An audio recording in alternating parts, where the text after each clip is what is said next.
Hi, I'm Diane Dayton, and welcome to Behind the Lines. Today we're going to talk about whole foods versus processed foods. And with us right now is Dr. Christopher Wenger, and you are with the Heart Group of LGH. You're a cardiologist and a lipid specialist. Yes, that's correct. Tell us what that really all entails. Yeah, so I'm a cardiologist, like most people would know a cardiologist to be, but I also happen to be board certified in lipidology, so the study of cholesterol management. So I use a lot of nutrition, but also medications where lifestyle choices fail. Yeah, and that you are so involved with your patients. I know you've even gone out grocery shopping with your patients Absolutely. to make sure they know what they're getting. That's really important. Nutrition is key, right? Oh, absolutely. Food is medicine. I mean, most U.S. deaths are preventable and related to nutrition. According to the most rigorous analysis of risk factors ever published to date, the most common reason for premature death and disability is what we eat, even bumping tobacco to number 2. Wow. Say that again, because that's really impactful. Yeah, what we eat is the number one determinant of how long we'll live. What we eat is the number one determinant of whether or not we'll die prematurely. And what we eat is the number one determinant of whether or not we'll become disabled. Wow. Well, I know when you and I have talked earlier, we've talked about how we can eat ourselves into chronic situations and diseases. We can eat our way out too, can't we? Oh, absolutely. Most chronic diseases that afflict Americans today are obesity, high blood pressure, what we call hypertension, high cholesterol, and type 2 diabetes mellitus. These are food-borne illnesses. These are not communicable diseases. No one ever developed high blood pressure because of a deficiency in a blood pressure medication, and no one's ever developed high cholesterol because of a deficiency in statin therapy. They get these because they ate their way into it, and the good news is they can indeed eat their way out. Yeah. Well, now, what we're talking about today, too, we really want to get into what whole foods are and processed foods. And it has really changed over the years, because I remember being a young kid and what we used to get. And a lot of things were healthier then, and it really has changed over the years, too, hasn't it? Absolutely, yes. The past 200 years have just been more and more commercialization, industrialization of our food. We become busier as a society and kind of turn food into more of a family sit-down function to just something you got to do to keep going with the day, almost as a chore in some households. So we've really kind of allowed the industry, if you will, to make the food, prepare it, and place it on the table for us. It's almost dictated it to us, hasn't it? Quite honestly, yes. A lot of people have kind of lost their ability to cook or know how to cook only minimal things, quick things. So they rely on heavily processed foods that are either ready to eat or maybe frozen dinners, frozen pizzas, things like that, that are just highly processed and quite frankly filled with a lot of preservatives which aren't healthy for us, usually a combination of added sugar, salt, or even trans fat. Yeah, it's kind of like that quick fix that really is not a good thing to do. Address what really is whole foods, processed foods. Yeah, so whole foods would be basically anything in your produce aisle, for example. There's no nutrition facts panel, if you notice, on like carrots or a head of lettuce, because the food is the only thing it is. There's no ingredients to it. There's no ingredients in red beets. They're just red beets, right? So those are whole foods, and it goes way beyond just produce aisle. You can think of legumes or beans. You can think of items like seeds, nuts, and even some whole grains, ancient whole grains. And when it comes to processed food, honestly, most foods we eat, even a lot of the whole foods, which sometimes get minimally processed, mostly for convenience, for pre-prep or to lock in freshness, those I don't have a problem with, really. Those examples would be things like maybe nuts in a bag that you would buy at the grocery store, or perhaps canned beans, frozen fruits and vegetables. They become a boon of modern existence. And so for that, I think I tend not to split hairs. I mean, yes, I would love for people to buy at from their local farmers markets and such, but if you're in a pinch, I'm not going to tell you that you can't have frozen fruits and vegetables because I just want you to eat fruits and vegetables, you know? Right. What do you think then is the biggest dietary issue facing Americans today? Probably Americans' overconsumption of highly processed foods. So not like the minimally processed things we just spoke of, but the ready-to-eat foods like granola bars and yogurts, especially with the fruit already added to it. And then the heavily processed ones like the TV dinners, the frozen pizzas, the frozen burritos, and things like that. Okay. To go back talking about these fresh fruits and vegetables, the difference between organic and not. Yeah, so the difference between organic and non-organic is going to just basically be whether or not the food item was grown with seed that was either genetically modified or not. That's what it really comes down to. Okay. The USDA has done a pretty decent job of policing it. I mean, from what I understand from their website and talking to some people that work for the USDA, that if it is USDA certified organic, you can take that to the bank. That's 100% organic. You know, the problem with GMO seeds is that we don't have any true long-term data. Most of the studies with GMO seeds only go out weeks or months, and that's it. So to say they don't cause this or they don't cause that, especially when we're talking about chronic diseases or even cancer, sometimes those things take years to develop. So until we have more data, unfortunately, most of us, the public, the American public, are kind of the guinea pigs because we don't know if they're harmful or not in the long term. Right.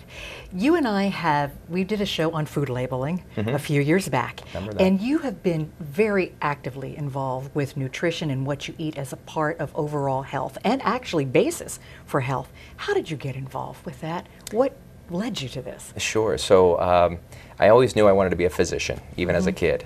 When I was in fellowship, which is training to be a cardiologist in New Jersey, I realized I was getting into a field that was more or less fairly morose. I mean, I could treat almost anything but cure so very little.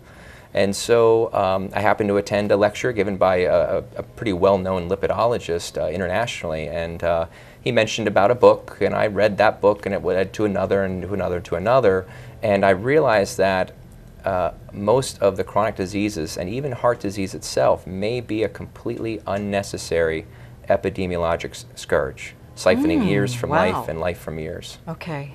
And it can be prevented or even reversed. That's amazing when you say that, because we really need to realize what that means. Absolutely. That we can take an active role in our health and even something with our heart health with what we eat, right? Oh, absolutely. We can. It's very often, almost every day in the office, I'll have a patient come in and they say, I'm this way or that way, and it's my genes, it's my genetics, my mom and dad had it.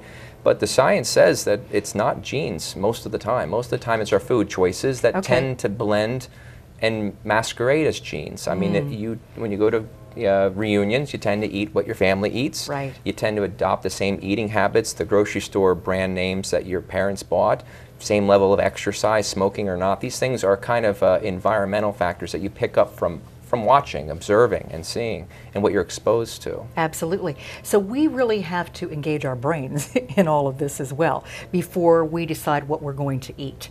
And sugar is something that, wow, we need to look at. Our consumption of that is just so high in this country, isn't it? Yes. In fact, there's a slide that you could see here that basically shows us U.S. sugar sales from 1822 to present. And back in the 1800s, we were consuming about the amount of sugar that's in a 12-ounce can of Coke once every 5 days. We do that now once every 6 hours. Wow. Yeah. That is unbelievable. So how do we look at this, and what are the guidelines for sugar?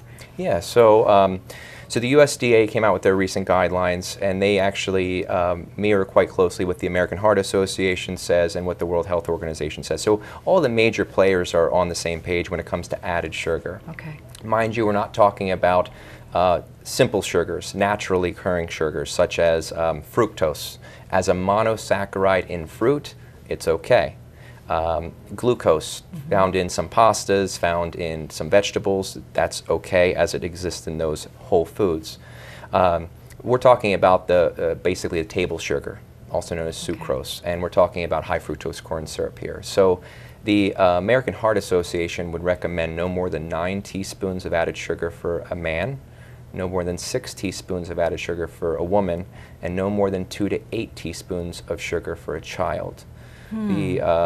The USDA more or less reflects that. They just use a different metric. They say no more than 10% of your calories in a day should be from added sugar, and the World Health Organization has that same 10% limit. Okay. What about fruit juice? So yeah, so fruit juice, and even before we get into fruit juice, I'll tell you, you know, people just don't realize how much sugar is in a soda. Okay. There's a slide we have here that shows us that basically if you consume 20 fluid ounces of any of these beverages, you're already way over your limit, even assuming you're a male and can get away with maybe up to 10 teaspoons. The USDA has stated that 70% of Americans are currently over their limit, and the ones that are over their limit, they're averaging about 25 teaspoons of sugar a day, added sugar a day. Yeah, and then of course, as you mentioned, it's not just sodas, and it's not just the Starbucks caramel macchiato, which is the #1. I'm told that's the #1 drink at the Starbucks on Fruitville Pike, and that's the one that's listed on the slide. But fruit juice, you know, it contains fruit, obviously, and a lot of them are 100% fruit juice, but many of them have added sugar, and even the ones that aren't, the ones that are 100% fruit juice, the fact is it's been stripped of all of its fiber. So all you're consuming really is the fructose, that is the fruit sugar in the fruit, without any of its protective fiber. Plus you miss out on a lot of polyphenols and antioxidants. A lot more is just stripped in the fiber. For instance, you could drink maybe a 20-ounce apple juice without thinking about it or even feeling full. Mind you, that's about 8 medium-sized apples. I mean, how many apples can you eat in one sitting?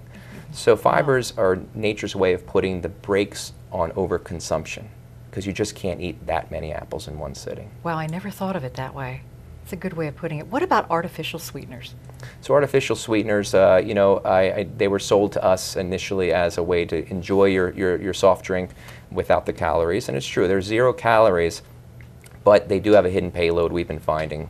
They do cause diabetes, obesity, and more recently we've been seeing that they're tied with alteration in our gut microflora, our bowels, and the way they digest and process foods and nutrients. So I'm not a fan. I wouldn't recommend them. I do think personally too that when you consume them, your brain doesn't know the difference between real and fake sugar. So the brain thinks real sugar's coming because diet soda, for instance, tastes sweet. And you mount the same insulin response you would for real sugar, and then once the insulin gets there, because it's devoid of calories, it tackles your circulating blood sugar, and your blood sugar drops and you get hungry. So in some ways, diet sodas are an appetite stimulant in the hours after you consume them. Wow, so that sets forth this whole path to really go down a direction we shouldn't be doing. Absolutely. I have a lot of patients who come in and say, oh, I had a salad and a Diet Coke, and you know what, I was hungry hours later. And they always want to blame the salad, you know, but they never think that maybe it was the diet soda that's really making them crave. I think most people, when they consume a diet soda, if they're honest with themselves, a few hours later you feel a little hungry and you're rooting through maybe the workplace pantry or through your fridge if you have the day off or it's a weekend, and you're looking for something to eat. Well, we're going to take a brief pause, and when we come back, we're going to talk about grains and fats. Stay with us. If you are a Lancaster County business or nonprofit, we want to tell the community about you. Your product or service is of value to the community, and we want to spread the word. Your nonprofit organization has valuable information to get to the community. You have an event that the community needs to know about and support. LCTV 66 can help you do that. Whether you have a 30-second message, a short vignette, longer form story, or informational piece, Lancaster Community TV can get the message out to the community on Channel 66 and on our YouTube channel. LCTV 66 offers you the opportunity with special packages including underwriting, sponsor messages, and programming to reach our thriving community. For more information, call 717-394-LCTV or email info@lctv66.org. LCTV is about you and our community. Lancaster Community Television. LCTV 66 is your local connection.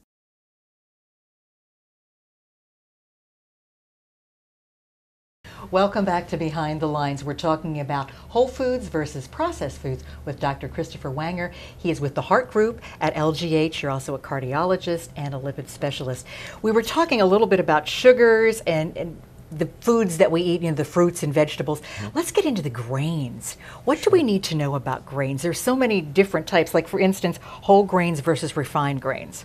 Yeah, absolutely. So there is a difference, and it can get very tricky. A lot of people out there, and we could talk about this later, about popular diets and high carb and high fat diets and such, and carbs have been really painted as the bad guy. Now, we have to keep in mind that fruits and vegetables are carbohydrates. You'll be hard pressed to find someone who would argue that fruits and vegetables are bad for you, okay, especially vegetables. So when it comes to grains, there's no difference when it comes to this rule.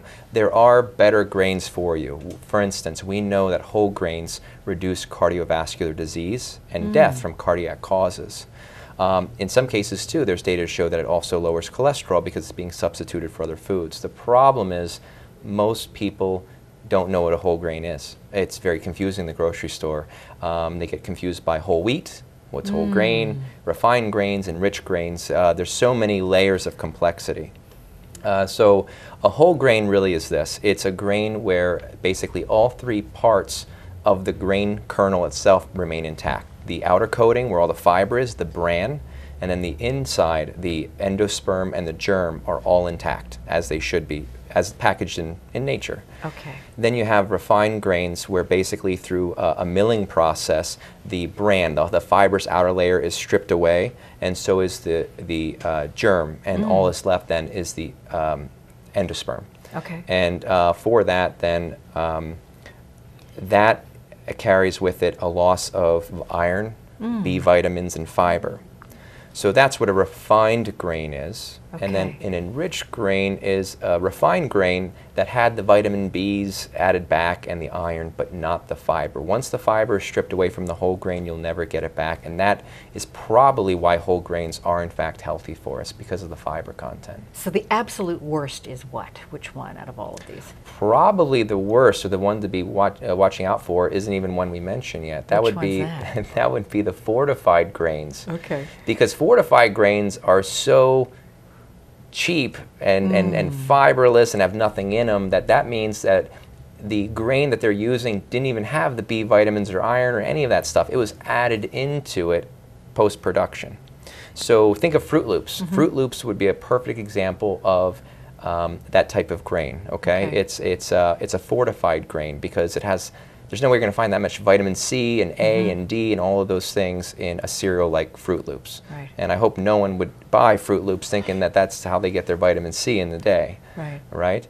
So what we really should look for is the wording whole grain. Is that correct? That's one way, but also that could be misleading. A lot of breads and pastas and such have labels such as made with whole grains, which is quite dubious.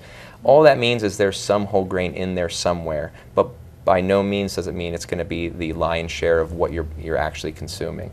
I'd say the best way to kind of steer the waters in the grocery store is to turn the package over, ignore whatever it says on the front, and just go right to the nutrition facts panel. Okay. And what I like to do is a 10-to-1 rule. So for every 10 grams of total carbohydrates, there should be at least 1 gram of fiber. So if you're picking out, say, a breakfast cereal that is 38 grams of total carbohydrates, it better have at least 3.8 grams of fiber. And I wouldn't round up, wouldn't round down. I mean, it would just that 10-to-1 rule. And sometimes in the grocery store, you'll find it's just a matter of, instead of going for this, you just go for that. It's right there. Okay, and it really is reading that nutrition label on the back. Yes, I think that's the best way to do it. Okay. Understand that even if you pick something that you know is whole grain, the food manufacturer doesn't follow that 10-to-1 rule. Okay. To them, a whole grain is anything that has or is made of 50.1% of whole grain. Okay. The other 49.9% could be the leftover grain swept off the factory floor for all we know. Well, so fat. Let's talk about dietary fats and what's good, what's bad fat. Yeah, so it's fats become quite polarized, like most things in nutrition. Yeah. Good, there's bad. So I'll tell you this, no matter what diet you follow, no matter who you talk to, I think we would all agree without a doubt that trans fat is bad. Denmark banned it years ago. The United States says they're banning it this year. I'd like to see what they come up with an alternative, because trans fat is a fantastic preservative that allows you to ship this global industrial diet we created in America to all four corners of the earth. Right. So with that said, the fats that have been most controversial have been the saturated fats. So as it turns out, saturated fat is in a lot of animal meat, a lot of dairy, but it's also found in small amounts in things like beans and even some grains and such, but minuscule amounts. So you have people that are big fans of the high-fat, low-carb diets that are really safe, you know, that animal fat is innocuous, you don't have to worry about it, saturated fat doesn't cause any problems, and they often tout that they raise your good cholesterol. And that is true, but saturated fat also raises your bad cholesterol too. And much like the omega-3, omega-6 thing, people are saying, oh, I've got to eat more omega-3s. The problem isn't the deficiency of omega-3, it's too much omega-6. So much like the fats, you want to eat in ways that reduce your bad cholesterol, not in ways that increase the good. What fats should we cook with? So fats that we cook with should be more or less monounsaturated fats. So think about things like olive oil, particularly extra virgin olive oil would be great. To cook with. Yep, to cook with. Now if you're cooking with something that requires higher temperatures, you might want to do canola oil. Okay. I always say organic if you can find it. And those, honestly, other than that, sometimes we don't cook with oil at all at the house. Sometimes we just simply use water. You know, it's free, and and it doesn't have any calories like the oils. Okay, right. And so other fats that we should also just be cognizant of are polyunsaturated fats. Those are like the vegetable oils. I wouldn't cook with those. I know the USDA mentions that that's a great way of cooking, but you know, quite honestly, there's enough data to show they become rancid when you heat them up. They have a low smoke point. So I wouldn't cook with vegetable oils. I would keep it to the monounsaturated fatty acids like the olive oil and the canola oil. Okay. Diets and nutrition. Sometimes there's a bias to this whole, what we're talking about. Address that. Oh yeah, absolutely. You know, I think any talk on nutrition requires a statement of disclosures. I have none. I have no disclosures. You know, big broccoli isn't paying for me to be here. Corporate carrot, you know, doesn't have any interest. You know, there's no major. That's the funny thing, right? So the healthiest foods out there don't have a corporate budget driving their campaign. I mean, when's the last time you saw a commercial for carrots versus a commercial for soda? You know, and it's unfortunate, but that's what we're fed through media. So I will tell you that you deserve to know if I'm a paid consultant of the Corn Refiners Association or the American Beverage Association. Because if I were, I would say that you know, sugar-sweetened beverages are harmless, they're fine. Diet soda might be healthier than water. If I receive money from the National Cattlemen's Beef Association, I might tell you how healthy meat is, and the processed meat thing is just, it'll blow over, it's fine. You deserve to know that, because there's over 30,000 diet books out there and endless amounts of opportunists looking to financially gain from those who are ill-informed. So we need to look at where this is coming from. Always. You read something that doesn't make sense or seems too good to be true, it probably is. I can't tell you how many even medical studies I end up looking up the author and find out they're paid for this or that. It's not always as obvious as you think. We need to do our homework.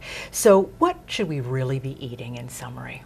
Yeah, so what we should be eating is basically a core component of whole foods first, okay? So real food. We'll forget the animal versus plant thing for just a moment. Eat real food. Minimally processed is okay, like we talked about before. Canned foods are okay here and there. Just rinse the salt off if you can. Frozen fruits and vegetables and such. But you want to have half your plate vegetables. Okay. You really do. Vegetables are where it's at. There's an excellent paper by Freeman and colleagues. It was published in the American College of Cardiology last year. And it says, you know, we know for sure green leafy vegetables are as healthy as it gets. A handful, or a palmful, I should say, of mixed nuts every day.